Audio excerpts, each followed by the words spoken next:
ప్రభువును రక్షకుడైన యేసుక్రీస్తు నామములో మీ అందరికీ వందనాలు తెలియజేస్తున్నానండి. God bless you. కొద్ది మాటలు విని ప్రభువుని దేవుని వాక్యాన్ని మనం చక్కగా ప్రభువులో ఎలా ఉండాలో, ఏ విధంగా నడవాలో, ఏ విధంగా ప్రభు కృపలో ఎదగాలో మనం నేర్చుకుందాం. మొదటి పేతురు రాసిన పత్రిక 3వ అధ్యాయము 12వ వచనంలో ఈ విధంగా రాయబడి ఉంది. చూడండి, నేను చదివి వినిపిస్తాను, చక్కగా వినండి. ప్రభు కనులు నీతిమంతుల మీదను, ఆయన చెవులు వారి ప్రార్థనల వైపును ఉన్నవి. కానీ ప్రభు ముఖం కీడు చేయవారికి విరోధముగా ఉన్నవి. దేవుడు ఈ మాటలు దీవించి ఆశీర్వదించుగాక. ఇందులో నుంచి కొన్ని విషయాలు మనం తెలుసుకొని, కొన్ని విషయాలు విని ప్రభు దగ్గర మనము జీవిద్దాం.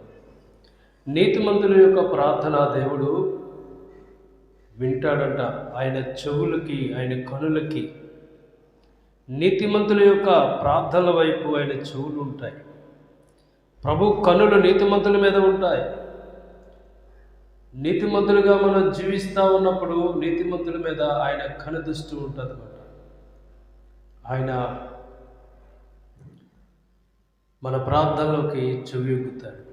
చూడండి, నీతిమంతులుగా మార్చబడాలి, మనం కూడా నీతిమంతులుగా ఉండాలి ఈ తరంలో. అంటే ఏ విధంగా ఉండాలి, ఏ విధంగా ఉంటే నీతిమంతులుగా మార్చబడతాం? ఆ నీతిమంతుడైన యేసుక్రీస్తు ప్రభువారిని నీవు సొంత రక్షకుడిగా అంగీకరించినప్పుడు, నీలో ఉన్న నాలో ఉన్న మలినమంతా తీసివేసుకున్నప్పుడు, మన పాపమంతా కూడా కడుక్కున్నప్పుడు మనము కూడా నీతిమంతులుగా మార్చబడతాం. నీతిమంతులుగా మార్చబడినప్పుడు దేవుడు ఆయన కనులు మన మీద, మన కుటుంబాల మీద, మన బిడ్డల మీద దేవుడు ఉంచుతాడు. అందుకోసమే నీతిమంతుల యొక్క ప్రార్థనల వైపు ఆయన చెవులు ఉన్నాయట. అయితే ఇంక కిందకు వచ్చేటప్పుడు చెప్తా ఉన్నాడు, ప్రభువు ముఖము కీడు చేయి వారికి విరోధముగా ఉన్నాయి. ఎందుకు అంటే, ప్రభువుని నమ్ముకొని కూడా లోకంలో ఉండి, ప్రభువుని నమ్ముకొని కూడా పాపంలో జీవిస్తూ, ప్రభువుని నమ్ముకొని కూడా ఆచారాలతో మనం జీవిస్తూ, ప్రభువుని నమ్ముకొని కూడా దేవునికి వ్యతిరేకమైన జీవితం జీవిస్తూ ఉంటే, అలాగే కీడు చేసేవారికి, అటువంటి దేవునికి విరుద్ధంగా తప్పు చేసి కీడులో ఉన్నవారికి ఆయన ముఖం ఎప్పుడు కూడా కనిపించదంటాడు. ఇక్కడ విరోధంగా ఉంటాడంట. ఆయన లోక స్నేహము దేవునికి వైరము. మనము దేవునితో సహవాసం చేసేవారిగా ఉండాలి. చూడండి, మనం కూడా నీతిమంతులుగా మార్చబడాలి. ఒకవేళ ఇంకా మనలో ఇంకా నీతిమంతులుగా మార్చబడడానికి ఇంకేమన్నా లోపాలు ఉన్నాయేమో, నీలో నాలో ఉన్నాయేమో, మనం అది సరి చేసుకోవాలి. యోబు కోసం దేవుడు ఈ విధంగా తెలియజేస్తూ ఉన్నారు. చూడండి, యోబు రాసిన గ్రంథం 1వ అధ్యాయంలో 1వ వచనంలో భక్తుడు కోసం దేవుడు ఈ విధంగా తెలియజేస్తూ ఉన్నాడు. దేవుని వాక్యం ఒకసారి మనం చూస్తే మనకి ఆ మాటలు అర్థమవుతూ ఉంటాయి. చూడండి, 1వ అధ్యాయంలో ఈయన ఏం చేస్తూ ఉన్నాడంట. ఊజు దేశం మందు యోబు అని ఒక మనుషుడు ఉండెను. అతడు యథార్థవంతుడును న్యాయవంతుడునై దేవుని యందు భయభక్తులు కలిగి చెడుతనము విసర్జించినవాడు. మన జీవితంలో కూడా, మన బ్రతుకులో కూడా ప్రభు ద్వారా రక్షించబడిన మనం, క్రీస్తు ద్వారా రక్షణ పొందిన మనం, ప్రభువుని అంగీకరించిన మనం ఏం చేయాలంటే చెడు జీవితాన్ని మనం విసర్జించాలి. చెడుగు తీసివేసుకోవాలి, అపవిత్రతను తీసివేసుకోవాలి, విసర్జించాలి, వదిలిపెట్టేయాలి. ఇంకా వాటి జోలికి మనం వెళ్ళకూడదు. మనం ఒక్కసారి మన పాప జీవితం విడిచిపెట్టి దేవునిలో రక్షించబడి నీతిమంతులుగా మార్చబడ్డాం. ఆయన స్వరక్తం చేత మనం కడగబడి రక్షించబడి ఆయన కృపలో మనము ఉచితమైన కృపలో మనం రక్షించబడ్డాం. నీతిమంతులుగా తీర్చబడ్డాం. తీర్చబడిన మనం ఏం చేయాలంటే చెడుతనాన్ని సంపూర్ణంగా విడిచిపెట్టాలి. చెడుతనాన్ని వదిలిపెట్టాలి. నీ నా జీవితంలో చెడు ఉండకూడదు. ఆదికాండం 6వ అధ్యాయం 5వ వచనంలో అక్కడ అందరూ కూడా ఆదికాండం 6వ అధ్యాయము 5వ వచనం చదివితే ఆదికాండ గ్రంథంలో చక్కటి మాటలు మనకు తెలియజేస్తారు. ఈ యొక్క మాటలు ఒకసారి చదువుదామండి. నరులు చెడుతనము భూమి మీద గొప్పదనియు, వారి హృదయము యొక్క తలంపుల్లో ఊహ అంతయు ఎల్లప్పుడూ కేవలం చెడ్డదనియు యెహోవా చూసి తాను భూమి మీద ఉన్న నరులను చేసినందుకు యెహోవా సంతాపన నొందెను, తన హృదయములో నొచ్చుకొనెను. దేవుడు బాధపడ్డాడట. ప్రభు బాధపడ్డాడు నరులను చేసినందుకు. భూమి మీద చెడుతనంతో నిండిపోయి చెడుగుతో, పాపంతో, అపవిత్రతతో, మలినంతో మన జీవితాన్ని పాడు చేసుకోకూడదు. మనం ఏం చేయాలంటే నీతిమంతులుగా మార్చబడాలి అంటే చెడుతనాన్ని విసర్జించాలి, విడిచిపెట్టాలి. ఒకటి చెడుతనాన్ని విడిచిపెట్టాలి. విడిచిపెడితేనే నీతిమంతులుగా మారుతాం. ఇంకా చూడండి, భక్తులు యోబు గారు ఏం చేశారు? అదే 1వ అధ్యాయంలో 1వ వచనంలో ఒక మాట ఉంటుంది చూడండి. ఏంటి అంటే, అతడు యథార్థవంతుడిగా మారిపోయాడు. నీ నా జీవితంలో యథార్థత ఉండాలి. మన జీవితంలో మనం నీతిమంతుడిగా మార్చబడిన తర్వాత మనము నీతి మార్గాల్లో నడవాలి. ఏసే మార్గం, ఏసే సత్యం, ఏసే జీవం, ఆయన మార్గాల్లో మనం నడిచి ముందుకు వెళ్ళాలి. ఈయన యథార్థవంతుడిగా ఉన్నాడు. ఇంకా చూడండి, అదే 1వ అధ్యాయం కింద చూస్తే న్యాయవంతుడు.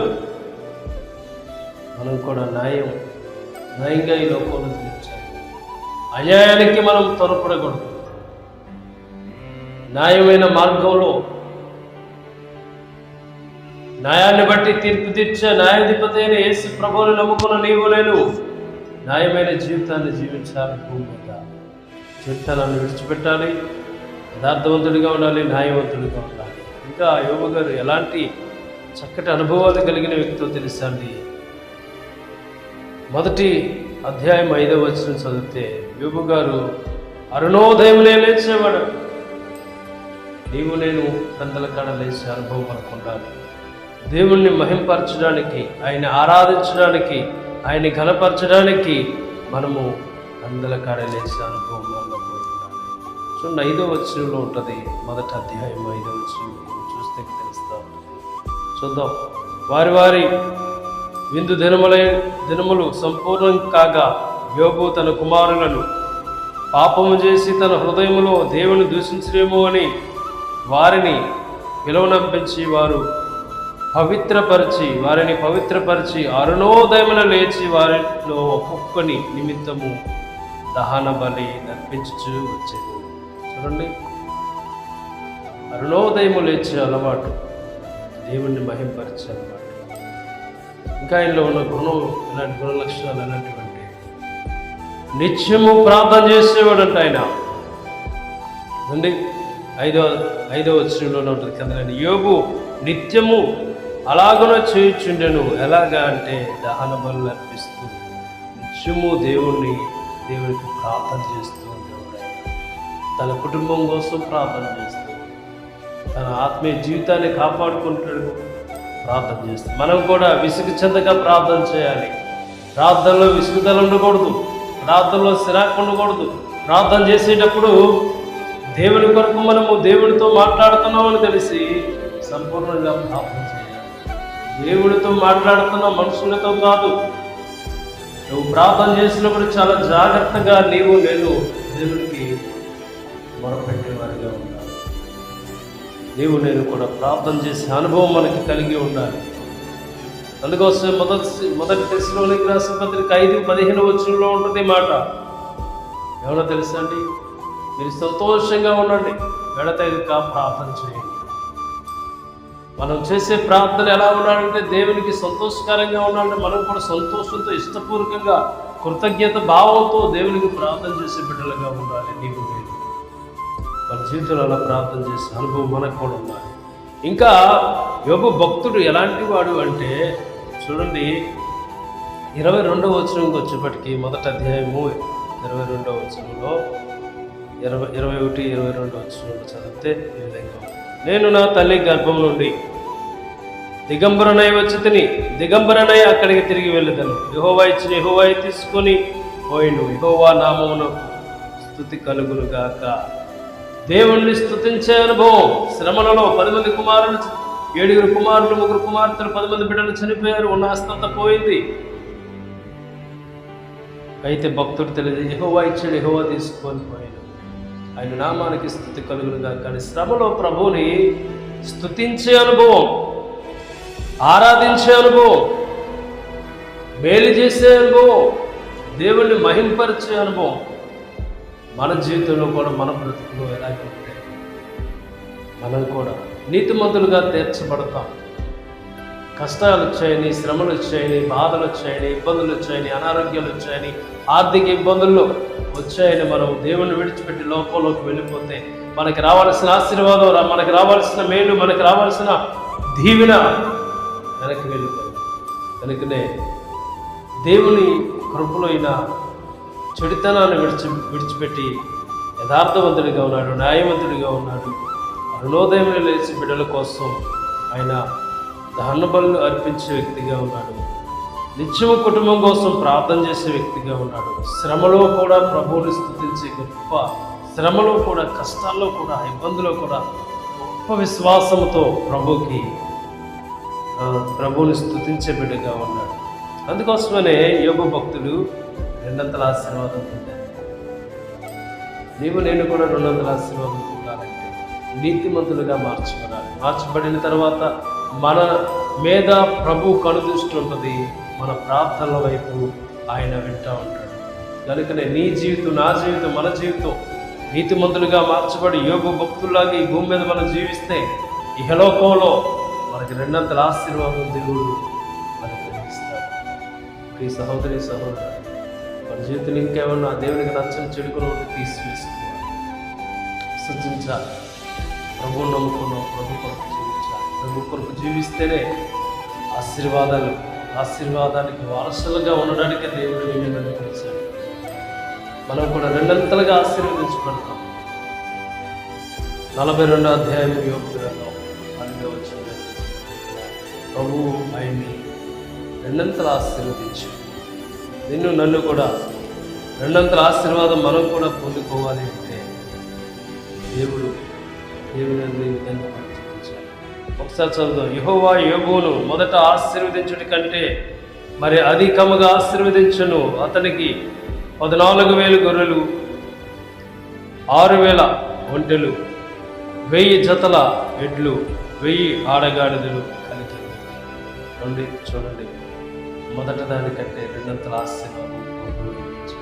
నువ్వు నేను కూడా అలాగే జీవిస్తే మన జీవితాల్లో కూడా ప్రభు ఇలాగే నీతిమంతులుగా తీర్చబడి మనం ప్రభు కోసం బ్రతికితే ప్రభు మనల్ని ఎలాగా ఆశీర్వదిస్తాడు.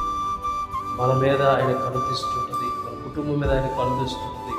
అంతేకాదు మన ప్రార్థనల వైపు ఆయన చెవుడుతూ ఉంటాడు. ప్రభుది రక్షించబడి ఆ రక్షణకు తగినట్లుగా మనం జీవిద్దాం. దేవుని ఆశీర్వాదాలు, దేవుడి మాటలు దీవించి ఆశీర్వదించుగాక. విన్న మీ అందరినీ కూడా దేవుడు ఆశీర్వదించి దీవించుగాక. ఆమేన్. God bless you.